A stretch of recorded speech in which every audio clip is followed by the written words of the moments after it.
বেশিরভাগ মানুষ হয়তো মুসলিম।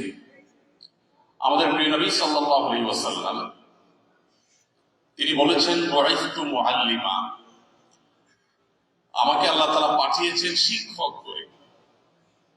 প্রিয় নবী সাল্লাল্লাহু আলাইহি ওয়াসাল্লাম তার পরিচয় উল্লেখ করতে গিয়ে বলেছেন যে আমাকে আল্লাহ রাব্বুল আলামিন মুআল্লিম অর্থাৎ টিচার করে, শিক্ষক করে পৃথিবীতে পাঠিয়েছেন। মানব জাতিকে সত্য এবং সুন্দরের পথে আহ্বান করা, এটা তার দায়িত্ব ছিল।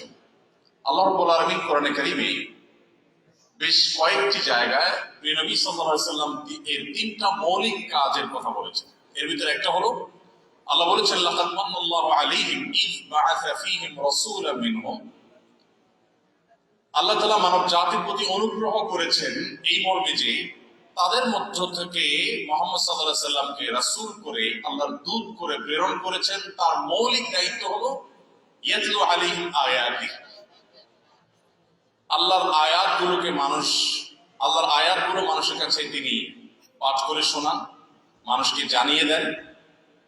ওয়ায়ুযাক্কিহিম, মানুষকে পরিশুদ্ধ করেন, সংশোধন করেন। ওয়ায়ুআল্লিমুহুমুল কিতাব ওয়াল হিকমা, আল্লাহর কিতাব এবং হিকমা এটির শিক্ষকতা তিনি করেন, এটির শিক্ষা দান তিনি করেন।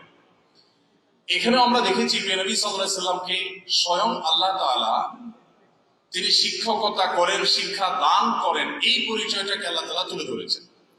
অথচ নবী সাল্লাল্লাহু আলাইহি ওয়াসাল্লামের আরো কত পরিচয় আছে।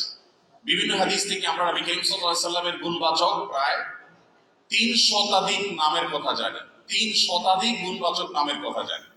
এর মধ্যে থেকে আল্লাহ সুবহানাহু ওয়া তাআলা তার পরিচয় উল্লেখ করতে গিয়ে এক নয় একাধিক জায়গায় বলছেন যে তিনি এসেছেন মানব জাতিকে আল্লাহর বাতানো ইলম থেকে, কোরআন থেকে শিক্ষকতা করবার জন্য, কোরআনের শিক্ষা দেওয়ার জন্য।